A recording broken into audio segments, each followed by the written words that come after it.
ദൈവനാമത്തിന് മഹത്വം. എല്ലാവർക്കും സുഖമല്ലേ? നമ്മുടെ ബൈബിൾ ക്വിസ് 2 മാസമായിട്ട് നിർത്തിവെച്ചിരിക്കുകയായിരുന്നു. വെക്കേഷനോടനുബന്ധിച്ച് നാട്ടിലേക്ക് കടന്നുപോയത് കൊണ്ടാണ് പെട്ടെന്ന് ബൈബിൾ ക്വിസ് നിർത്തിയത്. പുതുതായി പങ്കെടുക്കുന്നവർക്ക് ഇതിൻ്റെ നിബന്ധനകളൊന്ന് പറയാം. ആഴ്ചയിൽ 2 ദിവസമായിരിക്കും നമ്മുടെ ബൈബിൾ ക്വിസ് ഉണ്ടായിരിക്കുന്നത്, തിങ്കളാഴ്ചയും വ്യാഴാഴ്ചയും. ഉത്തരങ്ങൾ അയക്കുവാനുള്ള സമയം ഒരു ദിവസമാണ്. അതായത് തിങ്കളാഴ്ച വൈകിട്ട് 5 മണിക്ക് നമ്മൾ ചോദ്യം ഇട്ട് കഴിഞ്ഞാൽ ചൊവ്വാഴ്ച വൈകിട്ട് 5 മണി വരെ ഉത്തരങ്ങൾ അയക്കുവാനുള്ള സമയമുണ്ട്. ആ ഒരു ദിവസം മാത്രമാണ് ഉത്തരങ്ങൾ അയക്കുവാനുള്ള സമയം. ഒരു ദിവസം കഴിഞ്ഞ്, അതായത് ചൊവ്വാഴ്ച 5 മണിക്ക് ശേഷം വരുന്ന ഉത്തരങ്ങൾ യാതൊരു കാരണവശാലും പരിഗണിക്കുന്നതായിരിക്കില്ല. അതുപോലെ തന്നെ ഉത്തരങ്ങളെല്ലാം ഒരുമിച്ച് അയക്കുക. ഒന്നാമത്തെ ഉത്തരം ആദ്യം സെൻഡ് ചെയ്തതിന് ശേഷം രണ്ടാമത്തെ ഉത്തരം വീണ്ടും ഒരു മെസ്സേജായിട്ട് സെൻഡ് ചെയ്യരുത്. ഒരുമിച്ച് തന്നെ എല്ലാ ഉത്തരങ്ങളും ഒരുമിച്ച് അയക്കുവാനായിട്ട് ശ്രമിക്കുക. എല്ലാ ഉത്തരങ്ങൾക്കും റഫറൻസ് ആവശ്യമാണ്. നമ്മൾ ബൈബിളിൽ നിന്ന് ചോദിക്കുന്ന ചോദ്യങ്ങൾക്കെല്ലാം റഫറൻസ് ഉണ്ട്. റഫറൻസ് ഇല്ലാത്ത ചോദ്യങ്ങൾ നമ്മൾ ചോദിക്കുന്നില്ല. അതുകൊണ്ട് എല്ലാ ചോദ്യങ്ങൾക്കും റഫറൻസ് സഹിതം വേണം ഉത്തരങ്ങൾ അയക്കുവാനായിട്ട്. അതുപോലെ തന്നെ ഒരു പ്രാവശ്യമാണ് നിങ്ങൾക്ക് ഉത്തരങ്ങൾ അയക്കുവാനുള്ള സമയം. ഉത്തരങ്ങൾ അയച്ചിട്ട് എഡിറ്റ് ചെയ്ത് കഴിഞ്ഞാൽ ആ ഉത്തരങ്ങൾ പരിഗണിക്കുന്നതായിരിക്കില്ല. നിങ്ങൾ അയച്ച ഉത്തരം എഡിറ്റ് ചെയ്തിട്ടുണ്ടെങ്കിൽ തീർച്ചയായിട്ടും അത് മനസ്സിലാവും. എഡിറ്റ് ചെയ്തുവെന്ന് അതിൻ്റെ സൈഡിലായിട്ട് ബ്രാക്കറ്റിൽ എഡിറ്റ് എന്ന് കാണും. അതുകൊണ്ട് നിങ്ങൾ എഡിറ്റ് ചെയ്ത് കഴിഞ്ഞാൽ ആ ഉത്തരങ്ങൾ പരിഗണിക്കുകയില്ല. ഒരുപക്ഷെ നിങ്ങൾ ശരിയായിരിക്കും അയച്ചത്, എന്തെങ്കിലും ചെറിയ മിസ്റ്റേക്ക് ആണെങ്കിൽ അത് പേഴ്സണലായിട്ട് അറിയിച്ചു കഴിഞ്ഞാൽ തീർച്ചയായിട്ടും അത് പരിഗണിക്കുന്നതായിരിക്കും. വലിയ മിസ്റ്റേക്കുകളാണെന്നുണ്ടെങ്കിൽ അത് പരിഗണിക്കുവാനായിട്ട് സാധിക്കുകയില്ല. നമ്മുടെ ഈ ബൈബിൾ ക്വിസിൽ ആദ്യം ഉത്തരം അയക്കുന്ന 10 പേരായിരിക്കും അന്നത്തെ വിജയി. അതായത് തിങ്കളാഴ്ച ചോദ്യം ഇട്ട് കഴിഞ്ഞാൽ തിങ്കളാഴ്ച ആദ്യം ഉത്തരം അയക്കുന്ന 10 പേരായിരിക്കും അന്നത്തെ ചോദ്യത്തിൻ്റെ വിജയികൾ. അതുപോലെ തന്നെ വ്യാഴാഴ്ച ചോദ്യം ഇടുമ്പോൾ വ്യാഴാഴ്ച ഉത്തരം അയക്കുന്ന 10 പേർ. അപ്പോൾ മാറി മാറി വിജയികൾ വരും. അതിനുവേണ്ടിയാണ് ആ 10 പേരെ നമ്മൾ എടുക്കുന്നത്. ഇത്രയുമാണ് ഇതിൻ്റെ പൊതുവായിട്ടുള്ള നിബന്ധനകൾ. നമുക്ക് വേഗത്തിൽ തന്നെ കഴിഞ്ഞ പ്രാവശ്യത്തെ ഉത്തരം എന്താണെന്ന് നോക്കാം. അതിൻ്റെ ഉത്തരവും പല പ്രിയപ്പെട്ടവരും ചോദിച്ചിട്ടുണ്ടായിരുന്നു. നമ്മുടെ ചോദ്യങ്ങൾ സദൃശവാക്യത്തിൽ നിന്നായിരുന്നു. നമ്മുടെ ആദ്യത്തെ ചോദ്യം ഇതായിരുന്നു: വിലയേറിയ ആഭരണം എന്താണ്? ഉത്തരം ഇതാണ്: പരിജ്ഞാനമുള്ള അധരങ്ങൾ. സദൃശവാക്യം 20:15. രണ്ടാമത്തെ ചോദ്യം ഇതായിരുന്നു: മകനെ എത്രത്തോളം ശിക്ഷിക്കണം? ഉത്തരം ഇതാണ്: പ്രത്യാശയുള്ളിടത്തോളം. സദൃശവാക്യം 19:18. മൂന്നാമത്തെ ചോദ്യം ഇതായിരുന്നു: പച്ചക്കറികൾ ഉത്തമമായിരിക്കുന്നത് എവിടെയാണ്? ഉത്തരം ഇതാണ്: സ്നേഹമുള്ളിടത്ത്. സദൃശവാക്യം 15:17. നിങ്ങൾക്ക് അവിടെ പച്ചക്കറികൾ എന്നായിരിക്കില്ല കാണുന്നത്, ശാഖ. അപ്പോൾ നമ്മൾ പല വീടുകളും മാറ്റി ചോദിക്കും. അതുകൂടി ഒന്ന് മനസ്സിലാക്കിയിരിക്കുക. നമ്മുടെ നാലാമത്തെ ചോദ്യം ഇതായിരുന്നു: ഈ പുസ്തകത്തിൽ പറയുന്ന യഹോവയുടെ 2 നിർമ്മിതികൾ ഏതൊക്കെയാണ്? ഉത്തരം ഇതാണ്: കണ്ണും ചെവിയും. കേൾക്കുന്ന ചെവിയും കാണുന്ന കണ്ണും. സദൃശവാക്യങ്ങൾ 20:12.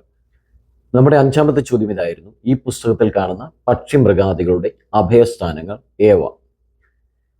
ഇതിന് പല ഉത്തരങ്ങൾ വരുന്നുണ്ട്. പല പ്രിയപ്പെട്ടവർക്കും തെറ്റിപ്പോയൊരു ഉത്തരമാണിത്. ഒന്നാമത്തത് പക്ഷി, അതിൻ്റെ അഭയസ്ഥാനം കൂട്. സദൃശവാക്യങ്ങൾ 27:8.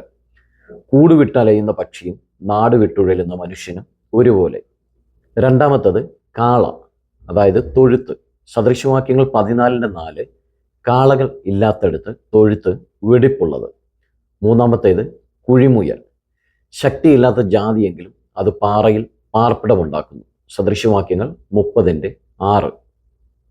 നാലാമത്തത് പല്ലി. രാജാക്കന്മാരുടെ അരമനകളിൽ പാർക്കുന്നു. 30:28. നമ്മുടെ ആറാമത്തെ ചോദ്യം ഒരു ട്രിക്കി ചോദ്യമായിരുന്നു. ചോദ്യം ഇതായിരുന്നു: ആദ്യ 2 അക്ഷരം രാജ്യത്തെ ജനങ്ങളെ ഇങ്ങനെ പറയുമായിരുന്നു. 3, 4 അക്ഷരങ്ങൾ കാലാവസ്ഥയുമായി ബന്ധപ്പെടുത്തി പറയാറുണ്ട്. 3, 4, 5 അക്ഷരങ്ങൾ ചേർന്നാൽ കുറവ് എന്നർത്ഥം. ഉത്തരം ഇതാണ്: പ്രജാന്യൂനത. 14:28. നമ്മുടെ ഏഴാമത്തെ ചോദ്യം ഇതായിരുന്നു: 6 അക്ഷര വാക്ക്, 1, 3 അക്ഷരങ്ങൾ നമ്മളെ ഉയരത്തിലെത്താൻ സഹായിക്കുന്നു. ഭക്ഷണവുമായി ബന്ധപ്പെടുത്തിയാണ് ഈ പുസ്തകത്തിൽ പറഞ്ഞിരിക്കുന്നത്. ഒരു വ്യക്തിയെക്കുറിച്ചാണ് പറഞ്ഞിരിക്കുന്നത്. ഈ വ്യക്തി എന്തെങ്കിലും പറഞ്ഞാൽ അത് ഏറ്റവും ഉള്ളിലേക്ക് ഇറങ്ങുമെന്ന് പറഞ്ഞിരിക്കുന്നു. ഉത്തരം ഇതാണ്: ഏഷണിക്കാരൻ. ഏഷണിക്കാരൻ്റെ വാക്ക് സാധുഭോജനം പോലെ അത് വയറ്റിൻ്റെ അറകളിലേക്ക് ചെല്ലുന്നു. സദൃശവാക്യം 26:22. ഇത്രയുമായിരുന്നു നമ്മുടെ ചോദ്യങ്ങൾ. നമ്മുടെ ഈ ബൈബിൾ ക്വിസിന് ശരിയുത്തരം അയച്ചവർ 2 പേർ മാത്രമാണ്. സിസ്റ്റർ എൽസി ബോബസ്, സിസ്റ്റർ ഗീത വർഗീസ്. സദൃശ്യവാക്യങ്ങളിൽ നിന്നുള്ള ചോദ്യങ്ങൾക്ക് ഇവർ 2 പേർ മാത്രമാണ് വിജയിയായിരിക്കുന്നത്. വേഗത്തിൽ തന്നെ നമുക്ക് നമ്മുടെ ഇന്നത്തെ ചോദ്യങ്ങളിലേക്ക് പോകാം. ഇന്നത്തെ ചോദ്യങ്ങൾ സഭാപ്രസംഗിയുടെ പുസ്തകത്തിൽ നിന്നാണ്. പുതുതായി പങ്കെടുക്കുന്നവർക്ക് ഒരു നിബന്ധന കൂടി എന്ന് പറഞ്ഞുകൊള്ളട്ടെ. പല വാക്കുകളും ട്രിക്കി ചോദ്യങ്ങൾ ചോദിക്കുമ്പോൾ ബൈബിളിലുള്ള പല വാക്കുകൾക്ക് പകരം നമ്മൾ മറ്റു പദങ്ങൾ ഉപയോഗിക്കാറുണ്ട്. അപ്പോൾ നിങ്ങൾ ട്രിക്കി ചോദ്യങ്ങളുടെ ഉത്തരം കണ്ടെത്തുമ്പോൾ മറ്റു പദങ്ങൾ ഉപയോഗിച്ച് ആ ഉത്തരം കണ്ടെത്തുവാനായിട്ട് ശ്രമിക്കുക. ഡയറക്റ്റ് ചോദ്യങ്ങൾക്ക് മാത്രമേ ബൈബിളിലുള്ള ആ വാക്കുകൾ ഉപയോഗിക്കുകയുള്ളൂ. ട്രിക്കി ചോദ്യങ്ങൾക്ക് ഡയറക്റ്റ് ഉള്ള വാക്കുകൾ ഉപയോഗിക്കില്ല, മറ്റു പദങ്ങളായിരിക്കും ഉപയോഗിക്കുന്നത്. അപ്പോൾ ആ കാര്യം എല്ലാവരും ശ്രദ്ധിച്ച് തന്നെ ഉത്തരങ്ങൾ കണ്ടെത്തുവാനായിട്ട് ശ്രമിക്കുക. പുതുതായി തുടങ്ങുന്നതുകൊണ്ട് വളരെ സിമ്പിളായിട്ടുള്ള ചോദ്യങ്ങളാണ്. എല്ലാവർക്കും വേഗത്തിൽ തന്നെ ഉത്തരങ്ങൾ കണ്ടെത്താൻ സാധിക്കും. വേഗത്തിൽ ചോദ്യത്തിലേക്ക് പോകട്ടെ.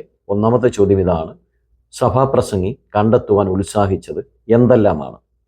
ചോദ്യം ഒരിക്കൽ കൂടി ആവർത്തിക്കാം. സഭാപ്രസംഗി കണ്ടെത്തുവാൻ ഉത്സാഹിച്ചത് എന്തെല്ലാമാണ്? രണ്ടാമത്തെ ചോദ്യം ഇതാണ്: രണ്ട് കാര്യങ്ങളെക്കാൾ ഉത്തമമായത് ഏതൊക്കെയാണ് ഈ 2 കാര്യങ്ങൾ?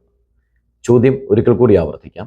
രണ്ട് കാര്യങ്ങളെക്കാൾ ഉത്തമമായത് ഈ 2 കാര്യങ്ങൾ ഏതൊക്കെയാണ്? മൂന്നാമത്തെ ചോദ്യം ഇതാണ്: അറിവുള്ളവനെ പ്രാകൃതനാക്കുന്നത് എന്താണ്? ചോദ്യം ഒരിക്കൽ കൂടി ആവർത്തിക്കാം. അറിവുള്ളവനെ പ്രാകൃതനാക്കുന്നത് എന്താണ്? നാലാമത്തെ ചോദ്യം ഇതാണ്: മനുഷ്യന് ഭാരമായിരിക്കുന്നത് എന്താണ്? ചോദ്യം ഒരിക്കൽ കൂടി: മനുഷ്യന് ഭാരമായിരിക്കുന്നത് എന്താണ്? അഞ്ചാമത്തെ ചോദ്യം ഇതാണ്: ക്ഷമ കൊണ്ട് ചെയ്യാതിരിക്കാൻ പറ്റുന്നത് എന്താണ്? ചോദ്യം ഒരിക്കൽ കൂടി: ക്ഷമ കൊണ്ട് ചെയ്യാതിരിക്കാൻ പറ്റുന്നത് എന്താണ്? ആറാമത്തെ ചോദ്യം ഇതാണ്: നിങ്ങളും ഒരു കറിയും ചേർന്ന് വരുന്ന ഒറ്റപ്പദം ഏതാണ്? ചോദ്യം ഒരിക്കൽ കൂടി ആവർത്തിക്കാം. നിങ്ങളും ഒരു കറിയും. കറി എന്ന് പറഞ്ഞാൽ നമ്മൾ മിക്കവാറും വീട്ടിലൊക്കെ ഉണ്ടാക്കുന്ന ഒരു കറിയാണ്. ഇത് രണ്ടും കൂടി ചേർന്ന് വരുന്ന ഒറ്റപ്പദം ഏതാണ്? ഉത്തരങ്ങൾ വേഗത്തിൽ അയക്കുവാനായിട്ട് ദൈവം എല്ലാവരെയും സഹായിക്കട്ടെ. ഇതിൽ പങ്കെടുക്കുന്ന എല്ലാ പ്രിയപ്പെട്ടവരെയും ദൈവം അനുഗ്രഹിക്കട്ടെ. നിങ്ങൾ ആദ്യമായിട്ടാണ് ഈ ചാനൽ കാണുന്നതെങ്കിൽ സബ്സ്ക്രൈബ് ചെയ്യുവാൻ മറക്കരുത്. അതുപോലെ തന്നെ ഒരു വ്യക്തി മറ്റൊരു വ്യക്തിക്കെങ്കിലും ഈ വീഡിയോ ഒന്ന് ഷെയർ ചെയ്ത് അവർക്ക് കൂടി ദൈവവചനം പഠിക്കുവാനുള്ള ഒരു അവസരം ഉണ്ടാക്കി കൊടുത്താൽ അവർക്കും ദൈവവചനം പഠിക്കുവാൻ ഇത് ഉപകരിക്കും. അപ്പോൾ എല്ലാവരും ഷെയർ ചെയ്ത് നിങ്ങളുടെ ഫ്രണ്ട്സിനും ഫാമിലിക്കും ഒക്കെ ഒന്ന് ഷെയർ ചെയ്ത് ഈ വീഡിയോ കൊടുക്കുവാനായിട്ട് എല്ലാവരും ശ്രമിക്കുക. എല്ലാവരെയും ദൈവം ധാരാളമായിട്ട് അനുഗ്രഹിക്കുമാറാകട്ടെ.